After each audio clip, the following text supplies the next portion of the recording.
प्रिय बंधुओं को प्यार भरा हमारा नमस्कार। गीता में एक श्लोक दिया गया है, कर्मण्यधिकारस्ते मा फलेषु कदाचन। ये उस समय का श्लोक है जब महाभारत में कौरव और पांडवों के बीच युद्ध चल रहा था।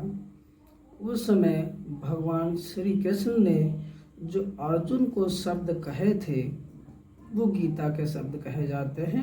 उस समय का एक श्लोक है और इस श्लोक में बताया गया है कि जब अर्जुन युद्ध करने के लिए तैयार नहीं थे, कौरवों से युद्ध करने के लिए जब वह तैयार नहीं हुए, उन्होंने कहा श्री कृष्ण से कि मैं इनसे कैसे युद्ध कर सकता हूँ।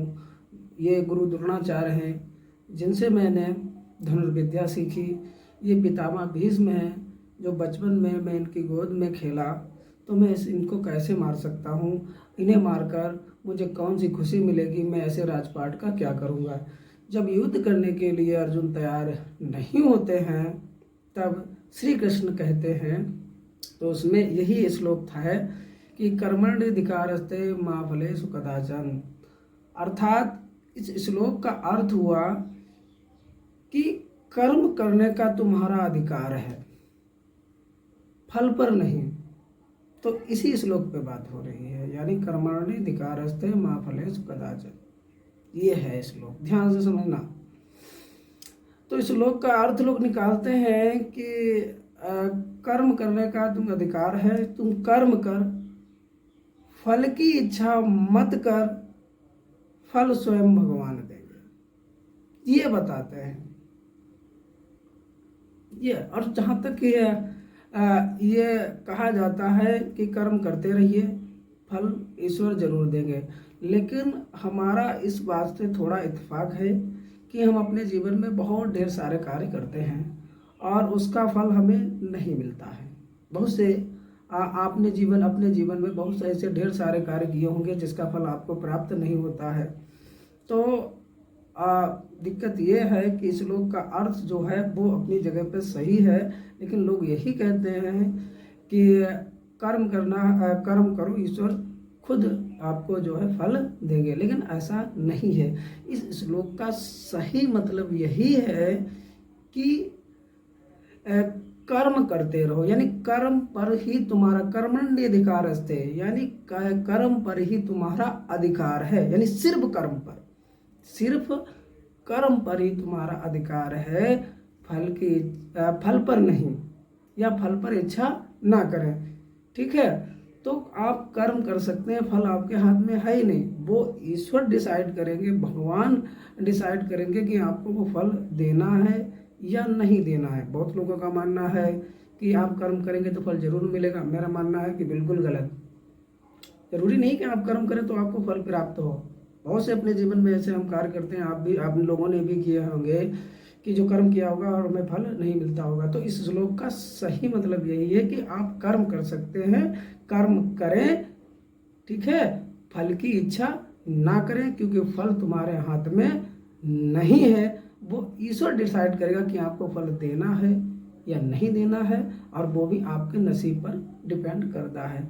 दूसरी बात यह है, मुझे आशा है कि सही तरीके से समझ में आ गया होगा। अगर सही तरीके से समझ में ना आए तो हमारे इसी पर कमेंट करें, हम सक्रिय रहते हैं, हम आपके कमेंट का जवाब देने के। यानी आप कर्म करें, फल की इच्छा ना करें, फल मिल भी सकता है और नहीं भी मिल सकता है। ये श्री कृष्ण भगवान का कहना था उसमें अर्जुन से। तो आप युद्ध करें, फल की इच्छा ना करें। तो ये उस समय का था। और दूसरी बात ये है कि रही बात यहाँ पर आ जाती है नसीब की, यानी भाग्य। भाग्य क्या है? लोग कहते हैं ना कर्म करोगे, वही बात हम कह रहे हैं कि कर्म करोगे फल जरूर मिलेगा। ऐसा नहीं है, कर्म ही कर सकते हो, जरूरी नहीं कि उसका फल आपको मिले। ठीक है, बहुत से। अब कर्म और फल दोनों में अंतर क्या है हम आपको बताने जा रहे हैं। कि मैं एक पेशे से अध्यापक हूँ, जो अब वीडियो आप देख रहे हैं तो जानते ही होंगे कि मैं एक अध्यापक हूँ और वही हम कार्य भी कर रहे हैं। तो बहुत से ढेर सारे बच्चे ऐसे हैं जिनको हम पढ़ाते हैं, लेकिन कुछ उसमें फीस देते हैं और कुछ फीस नहीं देते, ऐसे ही चले जाते हैं कि हमें नहीं पढ़ना है, हमें आपकी बात समझ में नहीं आई। हो सकता है कि हम यहाँ तक मानते हैं कि हो सकता है कि उनको वो बात समझ में ना आई हो हमारी पढ़ाई, क्योंकि हर व्यक्ति का अपना पढ़ाने का तरीका अलग होता है, हो सकता है।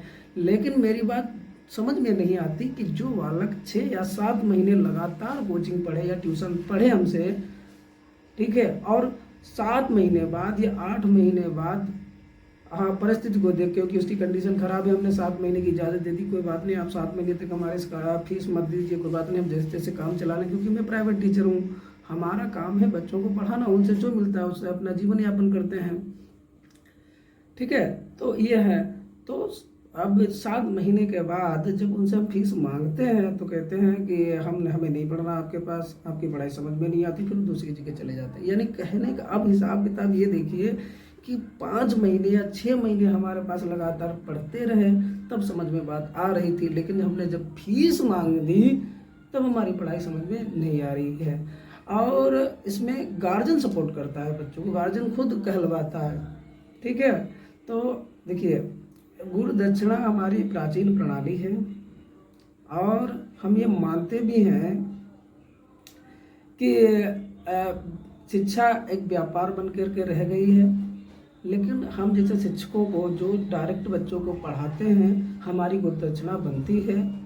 आप चाहे इसको व्यापार माने, कुछ भी माने, हमारी मेहनत का फल हमें मिलना चाहिए, लेकिन फिर भी हमें नहीं मिलता। हम कर्म करते हैं और हमें फल उसका प्राप्त नहीं होता है।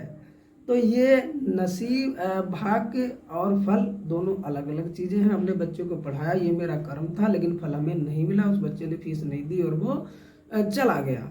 अब आगे चल के डीएम एसडीएम बने तो कुछ भी बने, मुझे मतलब नहीं है, बनता है, अच्छी बात है, लेकिन जो मैंने कर्म किया उसके बदले में हमें क्या फल मिला, ठीक है। इसके अलावा हमारे अन्य भी खर्चे होते हैं, तो उसको हम कैसे उठाएंगे कि अब डीएम बन गया आपकी, बहुत लोग कहते हैं कि वो डीएम बन गया, आपके पढ़ाना उसका सफल हो गया, तो ठीक है, वो डीएम बना, ठीक है, लेकिन क्या मेरी गुरु दक्षिणा नहीं बनती थी?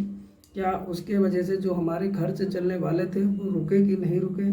तो ये अपनी दास्तान हम बताना नहीं चाहते थे, लेकिन आपको सही तरीके से समझाना चाहते थे कि उस श्लोक का मतलब क्या हो गया।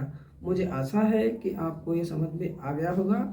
ऐसे ही रोचक वीडियो और नई जानकारी सटीक तरीके से आपको मिलती रहे, इसीलिए हमारे चैनल को सब्सक्राइब कीजिए और कमेंट करें। इससे संबंधित कोई भी बात हो, हम उसका जवाब अवश्य देंगे। ठीक है, नमस्कार।